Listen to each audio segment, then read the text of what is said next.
Guys இன்றைக்கி நம்ம எதை பற்றி பார்க்க போகிறோம் அப்படின்னு பார்த்தீங்கன்னா 11th first revision English exam இன்றைக்கி தான் முடிஞ்சது.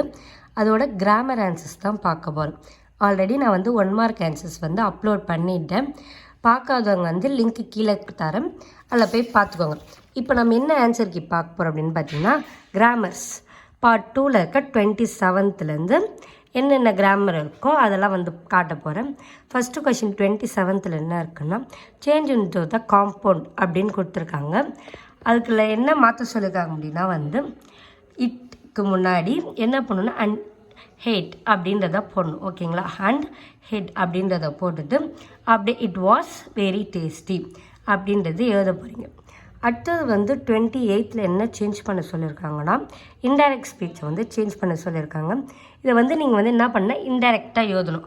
அந்த சென்டென்ஸை நீங்கள் புரிஞ்சுட்டு இன்டைரக்டாக எழுத போகிறீங்க.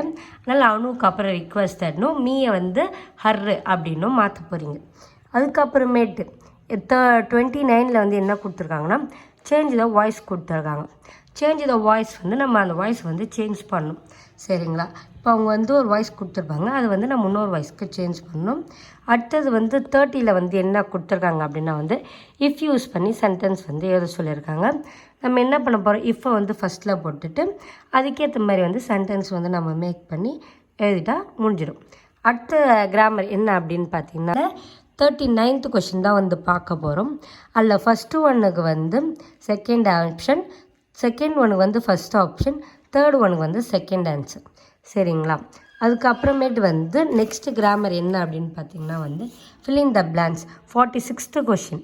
ஓகேங்களா, ஃபஸ்ட்டு ராதாஸ் ரிங்கிங் இஸ் அப்படின்றது லூஸ் அப்படின்றத ஃபஸ்ட்டு எழுதணும்.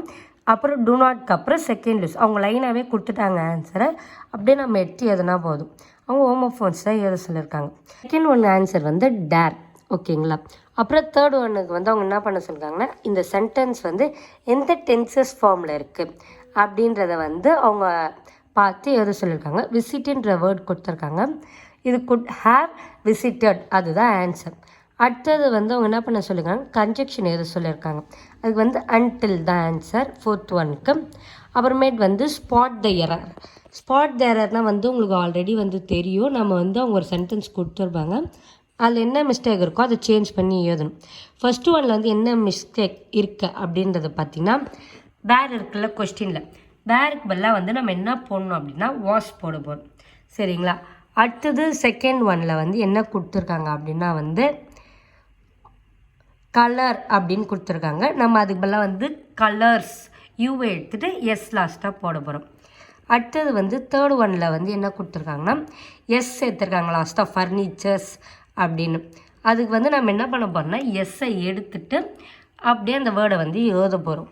அதுக்கப்புறம் ஃபோர்த் ஒன்னில் என்ன கொடுத்துருக்காங்கன்னா வெண்ட் டூ அப்படின்னு கொடுத்துருக்காங்க. அப்போ டூவை மட்டும் எடுத்துகிட்டு அந்த சென்டென்ஸ் என்ன பண்ணால் அப்படியே எழுதிடணும்.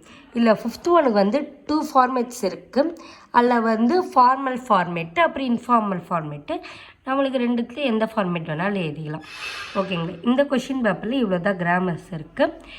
தேங்க்யூ.